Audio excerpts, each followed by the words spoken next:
Шаардлага хангаагүй 140 төсөл арга хэмжээ энэ оны төсөвт багтжээ. 5.5 тэрбумаар дахин руу нөөсөн хүнс хөдөө аж ахуйн хөнгөн үйлдвэр яам Улаанбаатарт буцаж ирэх үү? Авилгын хэргийг илчлэхгүй тулд шүгэл үлээгчийг хамгаалах хуулийг улс төрчид сэтгүүлэхгүй юм гэлээ.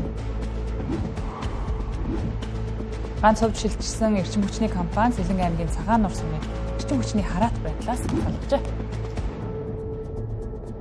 Оройн төргийн үзэгчдээ Тэнгэр телевизийн 7 мэдээллийн хөтөлбөр эхэлж байна. Анхаарлаа хандуулна.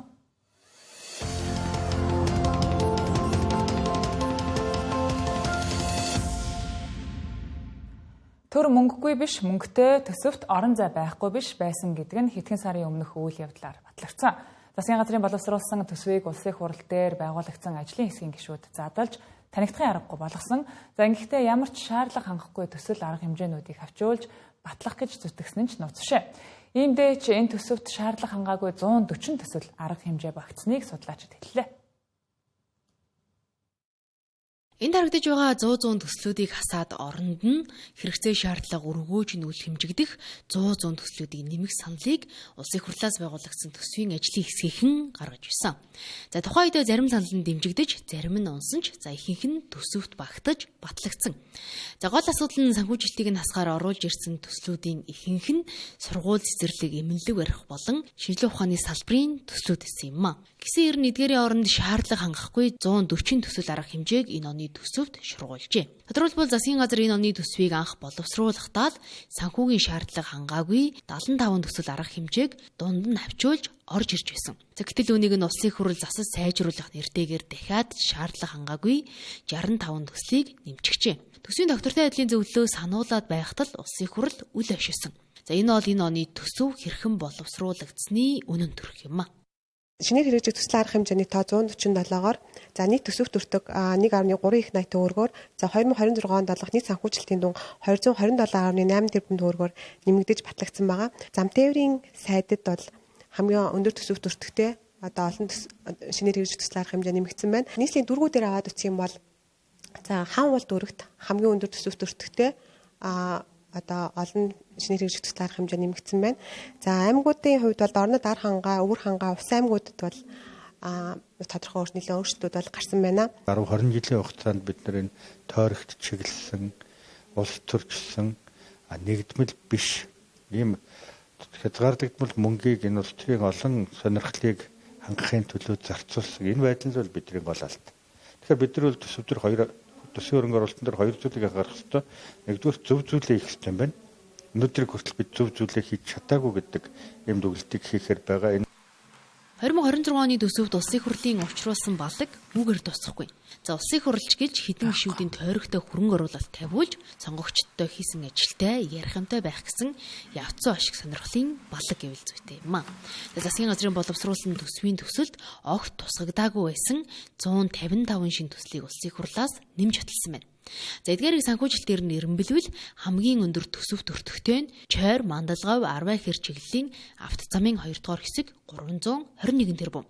За хаан уул дүүрэгдэх байгалийн түүхийн музейн тоногд хөрөмж 78 тэрбум. Чой олсон нисэх худал 59.1 тэрбум.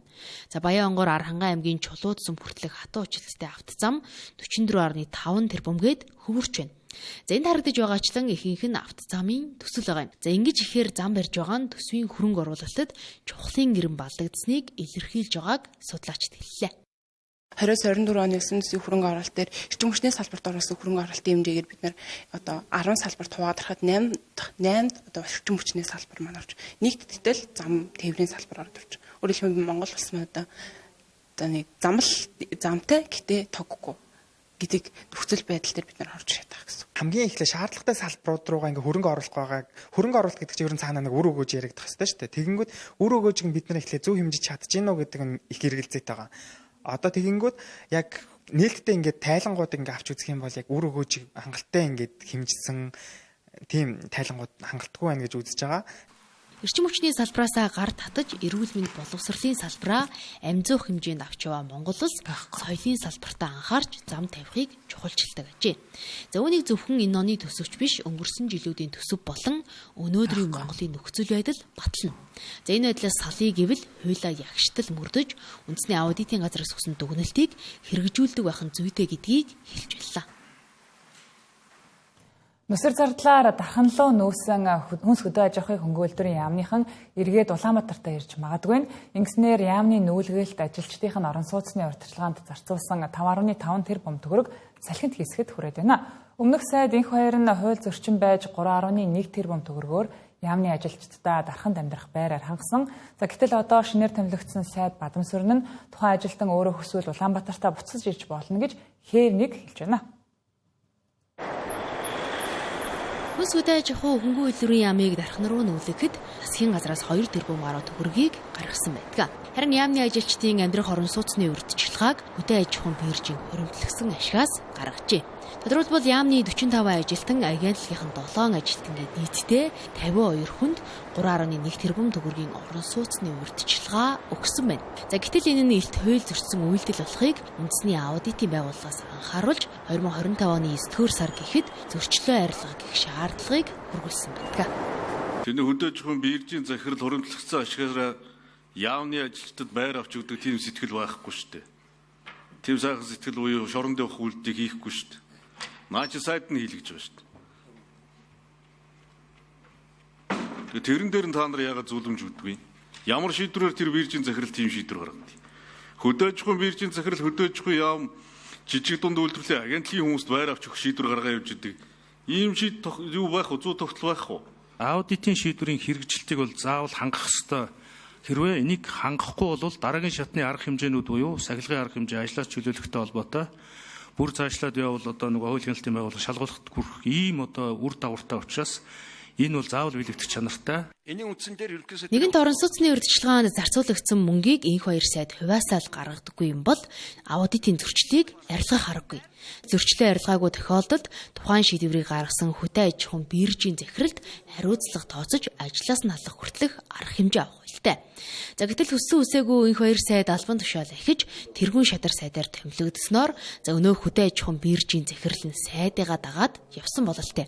За одоо оронд нь наран гэрэл гэж хүн саяхан хөдөө аж ахуйн биржийн даргаар томилогджээ. За гэсэн ч аудитын зөрчил анхааруулга арилгахгүй нь мэдээж. Зарим энх хоёр сайд өөрийн үйлдэлээ ингэж зөвтгөлөө. Зориултын бус зарцуулах тийм их усүр байдгүй шүү дээ. Бүх юм чин улсын хурлын тогтоол засгийн газрын тогтоол шийдвэрийг хэрэгжүүлэхийн тулд үйл ажиллагаа явагдаж байгаа шүү дээ. Одоо улсууд андуураад байгаа. Энх хоёр гэдэг хүн өөрөө мэдээд явуулцдаг юм биш шүү дээ. Хурлын тогтоол буюу хуульчлагдсан одоо эргэцэн том бодлого, төрийн бодлого шүү дээ. Энийг хэрэгжүүлж байгаа. Энх хоёр сайдын зүгээс төвлөрөл төвжирлийг бууруулах хүрээнд улсын хурлын шийдвэр засгийн газрын бодлогоор хийгдсэн ажил гэж тайлбарлалаа. За гэтэл энэ бодлого нь цаашид үргэлжлэх хэсэг нь эргэлзээтэй болоод байна. За учир нь шинээр томилогдсон сайд Бадамсүрэн яамныхныгаа дарханд амьдргэж тулгаж чадахгүй. За өөрсдийн санал хүсэлтийг хүндэтгэнэ гэж ярьлаа. Аргагүй ихэнд бас нүүсэн хүмүүс байгаа юм байлээ. Зарим нь ажлаасаа гарсан юм байлээ. Зарим нь дархандаа байх сонирхолтой байгаа юм байлээ. Өөрсдөө одоо эндээ гэр бүлээ орхиод юм уу? Хүүхдээ сургууль цэцэрлэгт нь орхиод тийм үү, өвөө эмээнд нь үлдээгээд юм уу? Эсвэл сургуулиас нь гаргаад явхад хүнд байгаа бол эндээ байж болно л гэж байгаа байхгүй. Яг бол тэр хүний одоо эрх ашиг хамаагүй зөрчиж бидээ болохгүй шүү дээ. Чи одоо заавал тийшээ нүггүй л ажлаасаа гар гэж хэлж болохгүй шүү дээ, тий. Тэр чи яг бол дуршлагтай үнд гавьтай шүү дээ манай тий. Энэ яамны одоо олон жил ажилласан хүмүүс. Мал эмнэлгийн ерөнхий газар болон биокомбинат зэрэг лаборатори нь Улаанбаатарт нэгэнтээ төвхөнчгсөн газрууд дархан руу нүүх боломжгүй гэдгийг тэрээр хэлж байлаа. За иймдээч одоо яамных нь тал нь дарханд, тал нь Улаанбаатарт ажиллаж байгаа юм. За зарим ажилтнууд нааш цаашаа ирж очин байдгийг ч хэллээ. За үүнээс харвал яамны ажил цалгардаж байгааг ч үгүйсгэх аргагүй. За үндсэндээ судалгаа тооцоо муутай сэтгэл хөдлөлөөр гаргасан шийдвэр насгүй байдгийн бодит жишээ нь энэ болж байна. За эцэст нь татвар төлөгчид хамаг ачааг үүрч үлддэг нь ч үнэ юм а. Хууль бус үйлдэл хийсэн этгээд бус шүгэл үлээсэн албан хаагчид тохирдог жишээг манад хэдийнэ тогтжээ. Хэрвээ даргынхаа үгнээс зөрүүл хоолноос нь салгана гэж сүрдүүлдэг байдалч газар авч Улмаар төрийн албан хаагчид хууль бус мэдээлэл задруулахаас айж байгааг хүний эрхийн төлөөлөлд хэлж байна. Учир нь төр нөлөө бүхий этгээдүүд шүгэл хүлээгчдийг занал хийлдэг болохыг хэдхэн сарын өмнө хүний эрхийн үндэсний комиссаас хүртэл мэдээлж байлаа.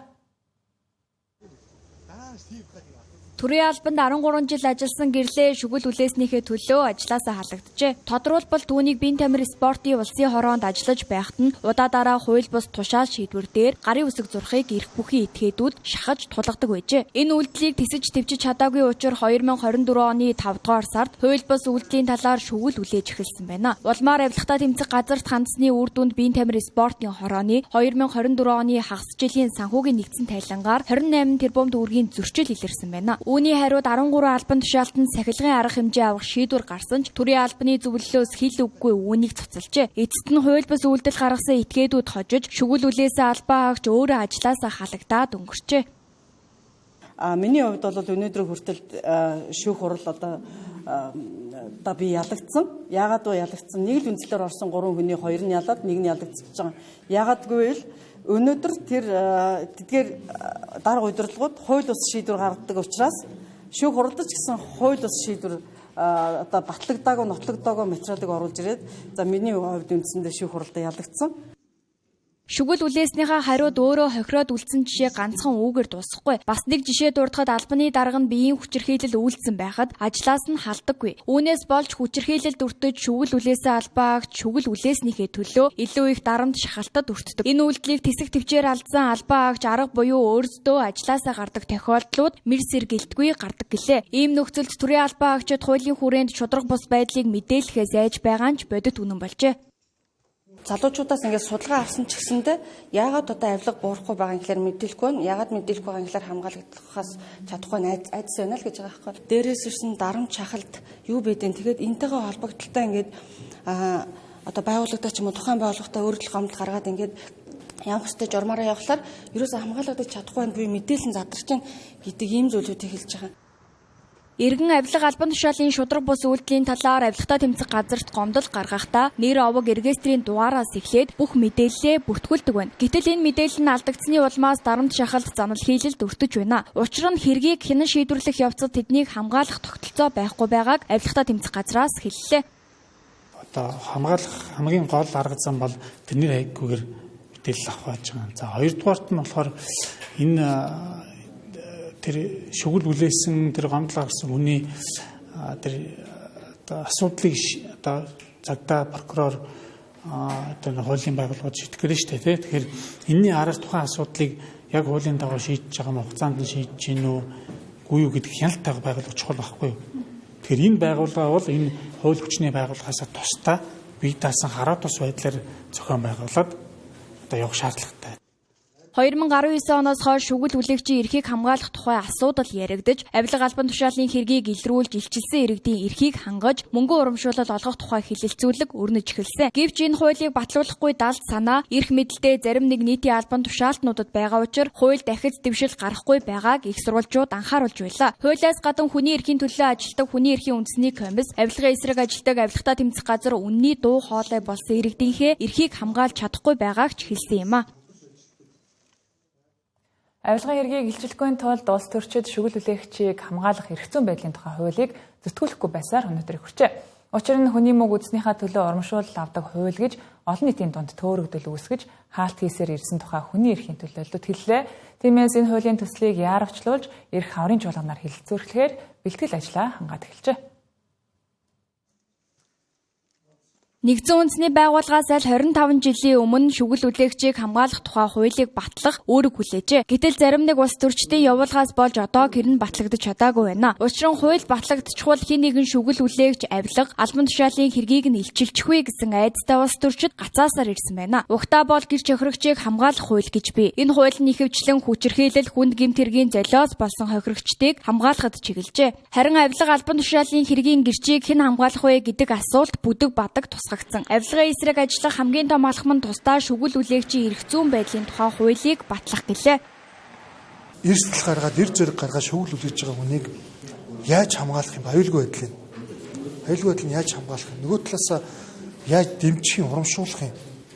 Тэгэхээр энэ шүүл үлээснээс болоод ажлаасаа халагддаг, эсвэл шүүл үлээснээс болоод эдийн засгийн хохирол үлээдэг, шүүл үлээснээс болоод ялгуурлан гадуурхагддаг те. Эсвэл амнаас эрүүл мэндэд нь аюул учирдаг. Тэгэхээр энийг төрийн хамгаалтанд авах хэрэгтэй. Төрийн хамгаалтанд авч тэр шүүл үлээж байгаа хүн өөрөө нийтэд тусдаа нийгмийн нийтийн эрхшин төлөө эрс төлөөж байгаа учраас энэ хүмүүсийг төр бүрэн хамгаалтанд авч аюул байдал хангах хэрэгтэй. Хэн нэгний авилга албан тушаалын хэргийн талаар мэдээлэхийн тулд заавал авилгатаа тэмцэх газарт өөрийн биеэр очдог. Ийм төвөг чирэгдлийг арилгахын тулд нэгдсэн цахим санг хурдан хугацаанд үүсгэх шаардлагатай гэлээ. Иргэд бүх төрлийн асуудлаар ил тод нээлттэй шүгэл үлээх боломжтой нэгдсэн цахим сан бий болсноор авилга хууль бус үйлдэлүүд илчлэгдэнэ. Энэ чинээгээрээ авилгын гэмт хэрэг буурна гэж үзэж байна. Мэдээллийн нэгдсэн сан нь нээлттэй байх ёстой. Яг гэвэл тэр мэдээллийн сан дээр шүгэл үлээж байгаа бүх иргэний гаргасан мэдээлэл байх юм. Тэгэхээр тэнд үндсэндээ Монголын хууль шатны бүх байгууллагуудын болон одоо хэвлэлийнхний энэ дундын нээлттэй сан байна. Тэр саныг одоо хуультайгаа цуг хэрэгжүүлэх ажлыг анхаарах нь хамгийн чухал. Өнөөдөр Монголд маш том хуулиуд чинь гарч идэг. Хуулиндаа заасан мэдээллийн сангаа хууль батлагдсанаас 10 жилийн дараа, 3 жилийн дараа хийж эхлэхээр энэ хууль амгиул гэсэн үг.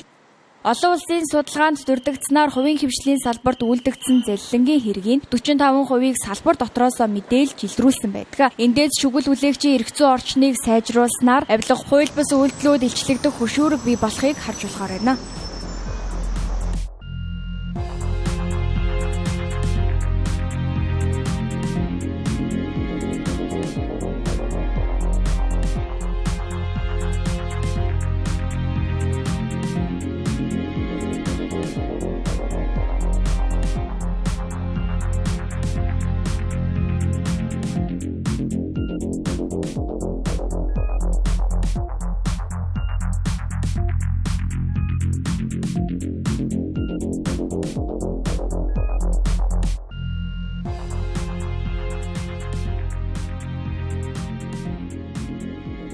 Тэнгэр телевизийн 7 мэдээллийн хөтөлбөр студиэс шууд үргэлжилж байна.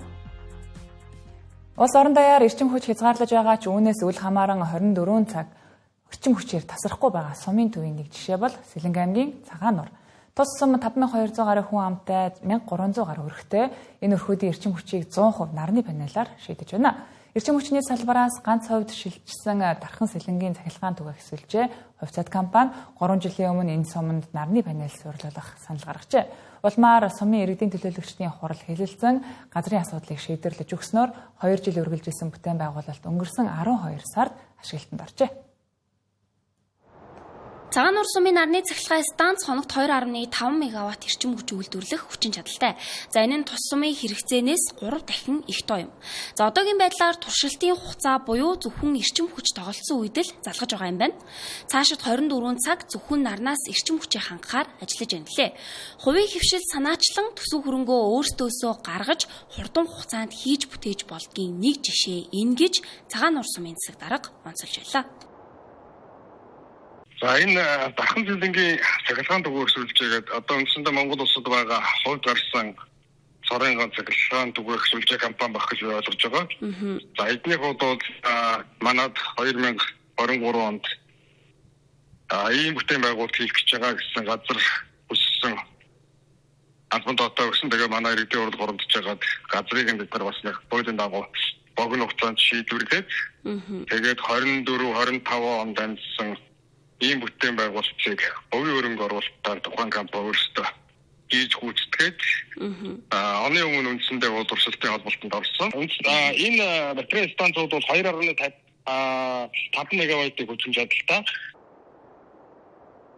Энэ мэт нарны панелаар эрчим хүчээ шийдсэн сум суурингуудын тоог нэмэгдүүлэх боломж манай улсад байгаа гэдгийг судлаач онцолж байна. За тэр тусмаа манайх шиг газар нутаг томтойж хүмүүсийн тархаж суурьсан оронд бүрч тохиромжтой шийдлээ. Харин хууль эрх зүйн орчин саад учруулдаг тухай хэлж байна. За учир нь эцсийн хэрэглэгч зөвхөн нэгдсэн системээс л эрчим хүчээ худалдан авч хэрэглэдэг. Харин эрчим хүч үйлдвэрлэж байгаа байгууллагууд боловсруулсан эрчим хүчээ заавал диспетчийн үндэсний төвд зардаг байна. Эрчим хүчний их үүсгэрүүд бол ерөөсөө л дамжуулах шугам сүлжээр рүү нийлүүлэх ёстой. Тэр нь хэн рүү нийлүүлэх ёстой вэ гэхлээр эрчим одоо манайх бол нэг худалдаа авагчтай завгар гэж байдаг. Диспетчерийн үндэсний төв буюу тэр байгууллага бол нийлүүлнэ. Тэр байгууллага нь буцаагаад одоо түгээх одоо системүүд буюу одоо тэр тархан сэлэнгийн цахилгаан түгээх гэх юм уу тэр бүс тухайн бүс нутгийг харгалзаж байгаа түгээх компани руу тодорхой тарифаар өгөө тэр нь цаашаа эцсийн хэрэглэгч рүү өгдөг байгаа. Тэгэхээр яг тэрэн дунд байгаа тэгвэл түгээх ханга тусгай чиглэл эзэмшигч маань өөрөө бас яг ингээд өөрийнхөө хэрэглийг өөрийнхөө одоо борлуулж байгаа цахилгааныг 100% тэр нэг худалдаа авагчаас дамжуулах системээс авах биш өөрөө үйлдвэрлээд эцсийн хэрэглэгч рүү хүргэдэг байх тэр одоо хууль эрх зүйн зохицуулалт тэр гаргалгааг бол хийх юм бол энэ одоо цаашдаа одоо систем талаас Монгол улсын эрчим хүчний системийг илүү одоо үр ашигтай оновчтой болгох тас хувь нэмэртэй байх тийм зүйл байгаа. Хууль эрх зүйн орчны тал дээр зохицуултууд хийгдэх шаардлагатай гэж бодож байна. Цахилгаан эрчим хүчний найдвартай байдал хүртээмж нь орон нутгийн хөгжлийн суурь асуудлын нэг. За цагаан нуур сумын хэрэгжүүлж буй нарны эрчим хүчний шийдэл нь байгаль дээлтэй төдийгүй эдийн засгийн хувьд үр ашигтай аслагдсан бүс нутгуудад тохирсон хувилбар болохыг харуулж байгаа юм а. Эрчим хүчний реформ нэрийн дор бодит ажил хийж чадахгүй байгаа төр ядаж хууль эрх зүйн орчноо сайжруулад өгчихвөл хувийн хвшлийнхэн өөрсдөө эрчим хүчний салбарыг өөдөн татгаар байна. Хятадын коммунист намын 20 дугаар сонгуулийн төв хорооны 4-р бүгд хурал 2025 оны 10 дугаар сарын 20-наас 23-ны хооронд Бээжин хотод болж өнгөрсөн. За өнөөдөр Монгол дахь Хятадын элчин сайдын яамнаас хурлын үзэл санааг тусгаалan танилцуулах хурлыг зохион байгууллаа. Хурлын үеэр албаныхан Хятад улс эх 5 жилд олон улсын хамтын ажиллагааг эрхэмлэж, доктортой эдийн засгийн өсөлтийг дэмжихийн тулд технологийн дэвшил, мөн цэвэр эрчим хүчний салбар дахь хөрөнгө оруулалтыг нэмэгдүүлэхээр төлөвлөж байгаа талаараа хэллээ. Өнгөрсөн 70 жилийн туршид Хятадын 5 жилийн төлөвлөгөөнүүд нь Хятадын өсөлт шинжилгээний гол хөдөлгүүр байсаар ирсэн. 2026 он нь Хятад улсын 15 дахь удаагийн 5 жилийн төлөвлөгөөний эхлэл жил. Төлөвлөгөөний эцсийн хувилбарыг эх 3 дугаар сард эцсийн байдлаар танилцуулна. Үүний өмнө төв хорооны бүгд хурлууд нь эх 5 жилийн төлөвлөгөөнд тусгах зайлшгүй шаардлагатай зүйлсийг хилэлцдэг чухал ач холбогдолтой уулзалт юм. Хятадын 15 дахь удаагийн 5 жилийн төлөвлөгөө эхлэх гэж байна. Манай улс 1953 онд анхны 5 жилийн төлөвлөгөөг баталж байсан. Тухайн үед дотоодын нийт бүтээгдэхүүн ердөө 80 тэрбум юан байсныг бид одоо 140 их 80 юан болгож чадсан байна. Мөн 800 сая хүнийг ядуурлаас ангижруулж чаджээ. Хятад улс энэхүү 5 жилийн төлөвлөгөөнөөс олж авсан хамгийн том сургамж нь бид амлсан, төлөвлөсөн бол түүнийг эцэст нь хүртэл биелүүлвэл ололт амжилтад хүрч болно гэдгийг харуулсан явдал юм а. Зөвхөн Хятад биш дэлхийн бусад улс орнууд ч ийм жишгээр явж эдийн засгийн өсөлт, дэвшилд хүрэх бүрэн боломжтой гэж бодож байна. Монгол улсын экспортын бараа бүтээгдэхүүний 90% авдаг улсын хувьд Хятад улсын эдийн засгийн нөхцөл байдал бидний анхаарлаа хандуулах зайлшгүй шаардлагатай зүйл юм а. Тэгвэл Хятад улс нь өнгөрсөн онд эдийн засгийн өсөлтийн зорилт төвшнөө биелүүлж олон улсын эдийн засаг худалдааны докторгүй байдлаас үл харгалзан 5% өсөлттэй амжилттай хүрчээ. Ирэх жилүүдийн тухайд Хятад улс технологийн дэвшил, цэвэр эрчим хүчний салбартаа онцгой анхаарч байгаа тул Монгол улсын хувьд зөвхөн нүүрс зэсээс гадна ариун баялаг нөөц бүхий чухал ашиг балтамлын салбараа хөгжүүлэхэд анхаарах хэрэгтэйг судлаачид хэлж байна. За 2025 оны гүйцэтгэлээр Хятад улсад жилийн нүүрсний экспорт юуны зэсийн импортын хэмжээ 23 сая тонн зэсийн баяжмал, металл зэсийн металлаараа хэмжээ үндсэнд 14.7 сая тонн зэсийн хэрэгцээ байна. Импортын хэрэгцээ байна. Тэгэхээр Монгол улсын хувьд Хятад улстай хийж байгаа худалдаанд ойрын хугацаанд за мэдээ зэсийн ирээдүй нэлээд гэрэлтэй харагдаж байна. Хятад улсын хувьд цаашдаа тулгамдж байгаа асуудал бол энэ кор технологиг дэмжиж байгаа критикал металлын буюу Хятад улсын гадаадаас хамааралтай гэдэг маань 50%-аас дээш импортын хамааралтай байгаа 13 нэр төрлийн бараа бүтээгдэхүүнийхэн түүхий эдийнхэн нөөцийг хангалттай байх нь бол ойрын тулгамдсан асуудал. Үүнийг энэ 15 дугаар 5 жилийн төлөвлөгөөнд ямар нэгэн байдлаар шийдэх энэ хамаарлыг 50-аас доотч оруулах нь бол Хятад улсын ирээдүйн эдийн засгийн хөгжлийг одоо эдийн засгийн хөгжлийн хурдыг сааруулахгүй байхад чухал зорилт гэж харагдаж байна. Дэлхийд дахинд хуваагдмал байдал газар авч байгаа ийм үед олон улсын хамтын ажиллагааг эрхэмлэхийн зэрэгцээ улсын бодлого төлөвлөгөөг тодорхой тогтмол хугацаагаар үнэлж дүгнэн зорилго чиглэлтэй ажилласнаар нийгэм эдийн засгийн өндөр амжилт үзүүлж байгаагийг Хятад улс инхүү харуулж байна. Ирэх сард болох сар шинийн барилдаанд хэн төрүүлэх бол гэсэн хүлээлт таамаг олонний анхаарлын төвд байна. Иймээс бид үндэсний их баяр наадмаас хойших заалны барилдааны амжилтыг нь харгалзан ойрын хугацаанд өнгөтэй байгаа дараах бүхчүүдийн аль нэг нь морин жилийн сар шинийн барилдаанд төрүүлнэ гэж таамаглалаа. Сар шинийн барилдаанд төрүүлэх магадлалтай бөхчүүдийн өнгөнд улсын аварга хангайг нэрлэж байна. Тэрээр уг барилдаанд 2 удаа төрүүлж, мөн 2 удаа үзүүрлээд байна. Тэр тусмаа сүүлийн 2 жил дараал нь төрүүлээд байгаа тул энэ удаа ч ахин төрүүлэхийг байг газаргүй юм а. Аварга хангай наадмын дараа Автээврийн ой их хурд наадмуудад төрүүлж, Төмөр замчдын баярт үзүүрлээд, өндөр гэгээний даншигт шүгэрсэн, харин намраас хойш зааланд 3 удаа зодглоод, бүгдд нь доогуур даваанд унсан. Түүнчлэн Алтан цомын цуврал барилдаан ч мөн өгөө аваатай барилдаж байгаа юм. Харин Улсын арслан орхон баярын тухайд 2025 он гарснаас хойш шүүг алдахгүй барилдаж байна. Түүний хувьд өнгөрсөн жил 17 барилдаанд зодглож, бүгдд нь шүгрөөд байгаа тул энэ жилийн ихэнх сар шинийн барилдаанд төрүүлэх хамгийн өндөр магадлалтай бөхөөр нэрлэгдэж байна. Орхон баяр өмнөх жил сар шинийн барилдаанд анх удаага шүгэрсэн, мөн Улсын арслан Батмагнагийн амжилтын буухай энэ удаа ч үргэлжиж магадгүй юм. Тэрээр өмнөх жил үндэсний их баяр наадам, өндөр гэгээний даншиг, Чингис хааны цом гэсэн 3 томоохон барилдаанд төрүүлсэн. Өдгөө тэр нийт бөхчүүдийн чансааг тэргүүлж байна. Улсын зам Батүлзий заалны 33 барилдаанд төрүүлээд байгаа. Түүний хувьд сүүлийн 6 удаагийн сар шинийн барилдаанд л гэхэд 2 төрүүлж 3 удаа шүгэрсэн байна. Баргийн эмийнхэнд барьц алдадгүй тун ягт барилддаг Батүлзий зааныг хазаалгана гэдэг ямар ч бүхэд бэрх даваа байх нь гарцаагүй билээ. Ялангуяа лавхан барьцанд хүрчихсэн үед барилдаан түүнийх боллоо л гэсэн үг. Аймгийн золтнуудаас хурц арслан алтан цоож төрүүлж магадгүй юм.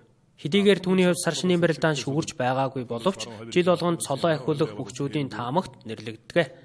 Тэгээч улсын наадам шиг бие барих, сэтгэл зүйн хувьд дарамттай барилдах явдал гарахгүй учраас сар шинийн барилдаанд түүртэхгүй барилдах нь лавтай юм. Инхээр заалан тэр хичнээн сайн амжилтуудыг дархалсан билээ. Төдий чинээл дээгүр даваа руу зүтгэж барилдана гэсэн. Өөрөөр хэлбэл олон жил улсын цолны таамагт хэрэгжсэн Шарын Мөнгөнбаатар тэртээ 2011 онд аймгийн хурц арслан цолтоогоо энэ наадам төрүүлж байсан түүхийг алтан цоож давтах бололцоотой юм а. Өмнөх сар шинийн барилдаануудад баг цолтнуудаас цойлж байсан удаа цөөнгүй бий. Ойрын жишээл гэхэд Цэргийн арслан Санжаадамб, аймгийн зам Мөнх Жаргал нарын жишээг хэн бүхэн санаж байгаа вэ? Тэгвэл өнөө жилийн тухайд баг цолтоо бөхчүүдээс аймгийн арслан Батсуур, аймгийн зан Батсүрэн, аймгийн ачин Гончиг сүрэн нар тунч өнгөлөг байгаа билээ. Сонирхуулахад 2010 оноос хойших сар шинийн барилдаануудад Арангаан бөхчүүд 6 удаа, Ховдын бөхчүүд 4 удаа, Сүхбаатар, Увс, Хөвсгөл, Сэлэнг аймгийн бөхчүүд тус бүр 1 удаа төрүүлээд байна. Энэ хугацаанд улсын авраг Санжаадамб 3 өөр цолтоо барилдаж 3 удаа төрүүлсэн нь түүхэн өвөрмөц амжилт юм а.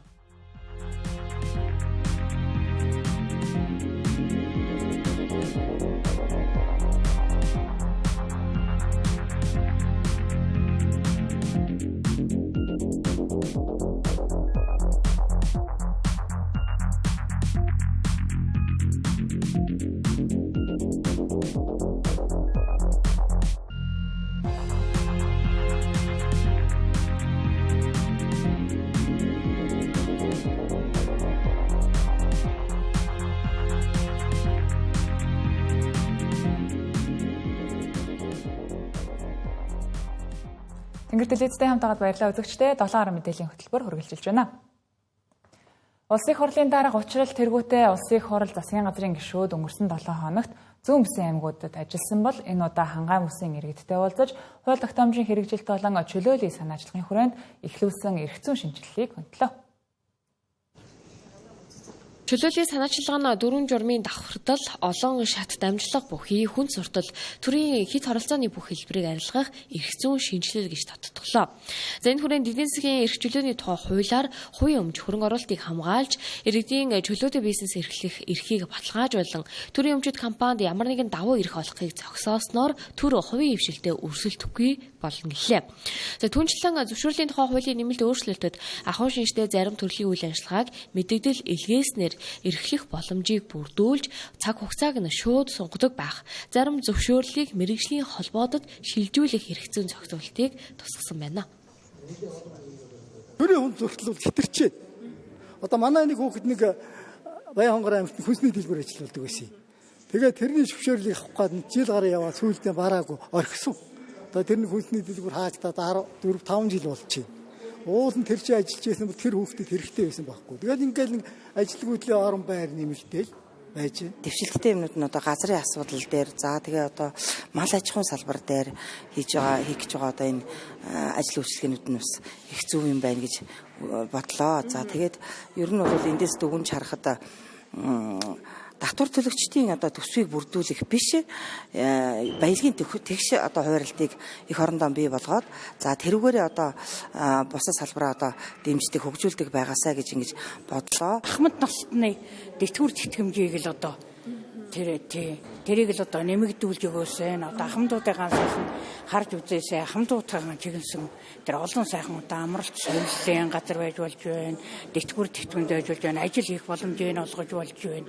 Тэгээд тэр залуугаараа одоо тэтгэврт гарч байгаа одоо 50 эдтэй 60 эдтэй тэр хүмүүс ч одоо маш их ажлын байр хүссэн хүмүүс байна шүү дээ.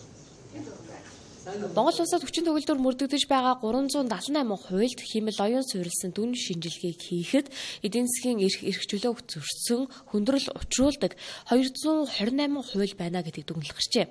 За тиймээс улсын хурал хэлэлцэх бүх хуулийн төслүүдэд хүний үндсэн эрх чөлөөг зөрчсөн заалт байгаа эсхийг хэмэл оюун ухаанд суурилсан дүн шинжилгээгээр шалгаж зөрчлийг арилгадаг жишг рүү шилжээд байгааг улсын хурлын дарга ярианд онцоллоо. За түүнчлэн уулзалтад оролцсон иргэд нийгмийн олон асуудлаар санал бодлоо илэрхийлж байсан юм а. Зөвшөөрөл гэдэг нэрийг гэрээ гэж өөрчлөөд, бүртгэл гэж өөрчлөөд, дүгнэлт гэж өөрчлөөд, гэрчилгээ, эрх олголт, батламж, магадлалын итгэмжил, лиценз гэдэг өөрөөр хуульчилсан. Нэг өсөндөө тухайн худалдаа үйлчлэгийг эрхлэхийг хүсвэл төрийн байгууллага танд эрх олгоно гэж бичсэн. Эрх олгоно гэдэг нь юу гэхээр зөвшөөрөл биш гэдэг. Тэгэхдээ эрх олгохгүй бол эхлэхгүй. Одоо санхүүгийн зохицуулахороо гэдэг байгууллага зөвшөөрлийг бүртгэл болгоцсон. Тийм үйл ажиллагаа эрхлэгчээвэл таныг бүртгэнэ. Бүртгэхгүй бол эхлэхгүй. Тийм үйл ажиллагаа явуулах гэвэл гэрчилгээ өгнө. Гэрчилгээ өгөхгүй бол эхлэхгүй. Яг адилхан зөвшөөрөл. Зөвшөөрлийг өөрөөр нэрлэлцсэн. Баянгар аймгийн хувьд 2029 он гэхэд улсын төсвөөс татаас авдаггүй болох зорилт дэвшүүлэн ажиллаж байгаа талаар Тус аймгийн удирдлагын төлөөллүүд танилцуулсан юм а. За Ямаа сүргийнхаа тоогоор устдаа тэргүүлж тэмээний тоотлогоогоор 3-т ордог баян хонгорчууд хөдөө аж ахуйн салбарыг бодлогоор дэмжиж дотоодын үйлдвэрлэлийг төрөлжүүлэхэд онцгой анхаарч байгаагаа энэ уулзалтын үеэр тодтогсон юм а. Нийслэлийн ерөнхий боловсролын сургуулийн 1-ээс 5 дугаар ангийн сурагчдад 7 хоногт 3 удаа сүү өгч амин дэмийн хэрэгцээг хангаж дархлааг дэмжих хөтөлбөр хэрэгжиж эхлээд байна. Энэ хөтөлбөрт 170 гаруй сургуулийн 190 мянга орчим сурагчид хамрагдана. Цар хүрээг 2027 оноос нэмэгдүүлж 1-ээс 12 дугаар ангийн сурагчдыг хамруулах юм байна. Ингэснээр Монгол хүүхдүүдийн амин дэм эрдэс баялагын дутагдлыг нөхөж өсөлт хөгжлийг дэмжих бодлогыг өргөжлүүлнэ гэлээ.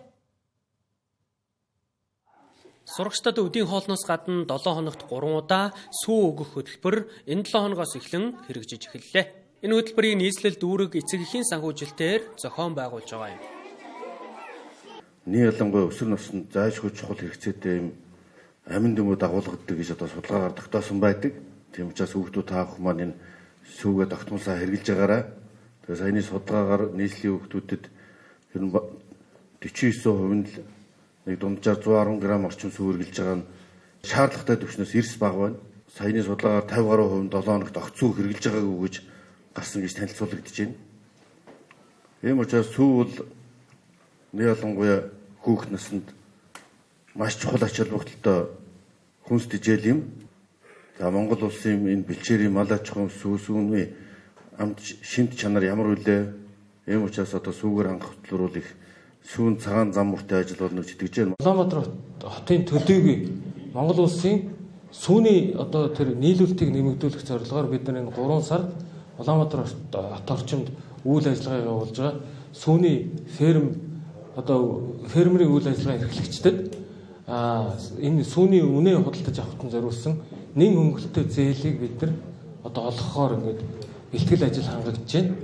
За ингэснээр бид нар жилийн 4 улирлын турш импортын биш яг дотооддоо хүүхдийн эрүүл мэндэд хамгийн таатай нөхцөл боловсруулалт хийсэн сүүнүүдийг бас эрхчлээс бид нар илүү хэмжээгээр ханган нийлүүлэхээр ингээд ажиллаж байгаа сүүний үйлдвэрүүдэд нэлээдгүй бид нар уулзалтууд хилцээрүүд хийгээ явж байгаа. Одоо удахгүй фермерүүдтэй уулзнаа. Сүүн гэдэг бол хүүхдийн ясны эрүүл мэнд, За тэгээ яс гэдэг чинь өөрөө шүдний асуудал дагалдаа гараад дээр нь дархлааны асуудал гараад ирнэ.